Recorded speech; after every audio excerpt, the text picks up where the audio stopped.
কি আপনি বিষয়টা দেখেন, আপনি যে কাজ বন্ধ করে দিলেন সেটা কি মানে সেটা আপনি কোন অধিকার থেকে সেটা আপনি করলেন? মানে এটা কি এনসিপি থেকে করলেন?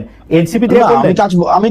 আমি কাজ বন্ধ করে দেই নাই, সেখানে হচ্ছে যিনি দায়িত্বে ছিলেন যে ইঞ্জিনিয়ার, সেই ইঞ্জিনিয়ার সেই কাজ বন্ধ করেছেন। আমি সেখানে জানতে চেয়েছিলাম, আমি ভিডিও দেখতেছিলাম যে আপনি কার্পেটিং হাত দিয়ে তুলতেছেন, এই দায়িত্বটা আপনাকে কে দিছে? এনসিপি নাকি আপনি নিজেই নিজেকে দিছেন? আমি বারবার আপনাকে এটা আমি নিজে নিছি এই দায়িত্ব, এটা নাগরিক দায়িত্ব, এই দায়িত্বটা এনসিপি থেকে না, এটা আমরা না, এই দায়িত্ব, এই নাগরিক দায়িত্বটা আমরা নেই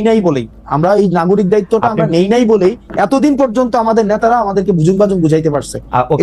এটা হচ্ছে, এবং এটা এখন আপনি আমাকে প্রশ্ন করতে পারেন এর আগে এই ধরনের ঘটনা আমি কখনো করেছি কিনা, রাজনৈতিক দল হওয়ার আগে, এর আগে অসংখ্য এরকম নাগরিক বিভিন্ন সম্পৃক্ত ইস্যুতে আমার বিভিন্ন সময় আপনি কি বুঝতে পারতেছেন? আপনি যে নাগরিক দায়িত্বের কথা বলতেছেন, আমরা সকল নাগরিকরা যদি এরকম করে গিয়ে নাগরিক দায়িত্ব, আপনার বাড়ি দেবিদ্বার, আমার পাশের থানা, আমার